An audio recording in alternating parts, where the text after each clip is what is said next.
After 3 insufferable losses to start the 2025 season, Jaxson Dart, the rookie quarterback out of Ole Miss, leads the Giants to a home victory versus the 3-0 Los Angeles Chargers. Since then, Giants Nation has been rejuvenated again. They finally found some hope. Even though there's plenty of positives to look forward to with the rookie now at the helm, I can't help but think of how this can all go wrong. So I've got to talk about it.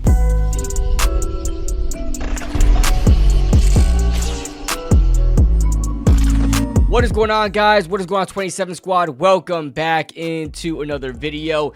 As always, this video is being brought to you by our good friends at Sleeper. More on them in just a moment. Don't worry, I'm going to be making a new ad read video. I got a lot of new deals for you guys as well. Like, Sleeper is going off this year. And of course, I cannot thank you guys enough for the support on the channel, which makes all of this possible. So let's go over my grievances, my concerns about the New York Giants. Listen, I am happy. I'm ecstatic that Jaxson Dart is now starting for the Giants. Like I said, I've mentioned multiple times, if you would have told me or brought up the idea to me that Jaxson Dart should start in the beginning of the season, I would say, well, what went wrong? That's only if things go wrong and awry, because I do not want him to start. Well, things went wrong. They started off 0-3. Jaxson Dart came in against the Chargers, which a lot of Giants fans did not agree with, along with most of the general NFL population. They were saying that this probably wasn't the best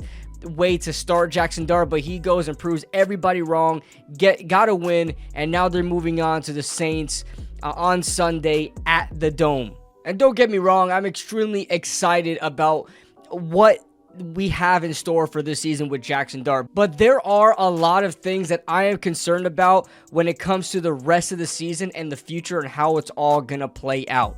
But first, let's pay some bills. Huge shout out to Sleeper for sponsoring this video and being the official sponsor of this channel for the season. Join over 6 million users since 2023 on the #1 sports app in the world. Your one-stop shop for sports news, live game scores and stats, fantasy football, and of course, pick contests. Predict the hottest football stats like passing yards, touchdowns, and interceptions to cash in on your daily fantasy football skills. Right now, use promo code 27Squad and Sleeper will match your first deposit up to $100. Terms and conditions apply. See Sleeper's terms of use for more details. Now, as you guys know, the stormy rain cloud that was over the Giants during that win against the Chargers, we should have been a lot more happy about it, but as you guys know, in the second quarter we lost one of the best players in the NFL, not just one of the best players on the team, but in the NFL, in wide receiver Malik Neighbors. Losing him for the year is a huge blow to the Giants,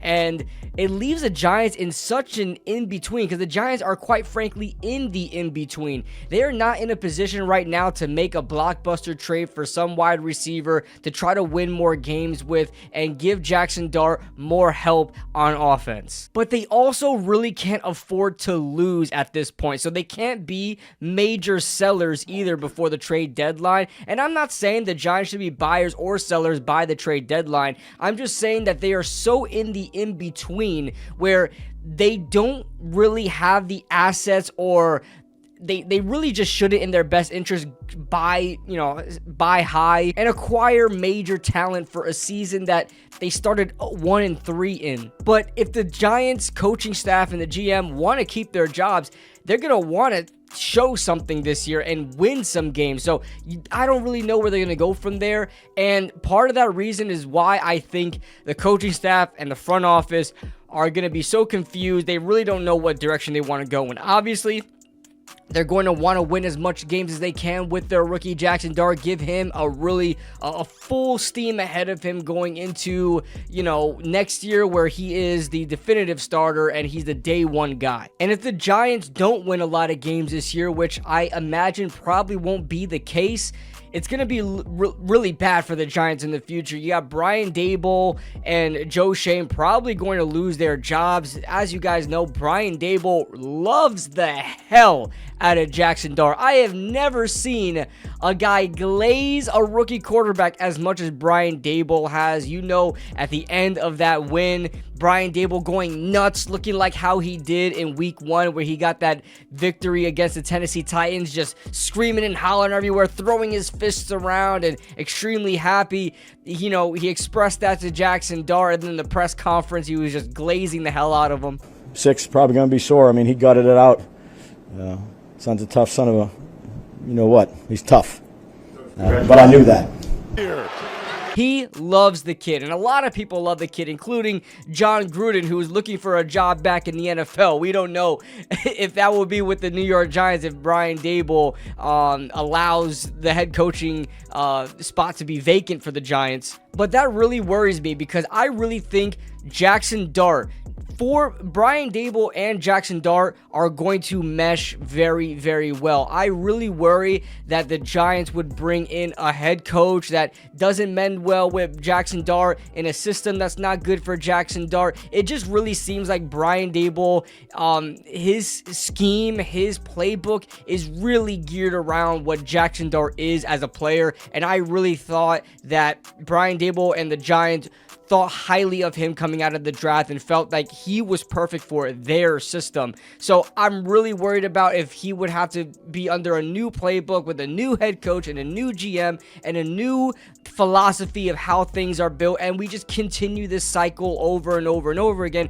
that the Giants have been under for quite a while. You know, ever since Tom Coughlin and Jerry Reese were gone, the Giants really have struggled to find some sort of stability, whether in the front office or the coaching staff. And now when you bring in a rookie quarterback to the mix, or a second-year quarterback to the mix, as he will be next year, it really shakes things up, and it can be even more drastic, as every little mistake can mean extreme a failure for years to come. And you got to think, is Jaxson Dart with the New York Giants in 2025 set up for success this season, where you don't have Malik Neighbors, you are running into your number 1 wide receiver being Darius Slayton? As much as Giants fans may love him, I even do, I don't think he's much of a threat as a number 1 guy. Wandale in the slot is a niche player. He is someone that you really have to scheme open, and he really, I don't know if he really provides so much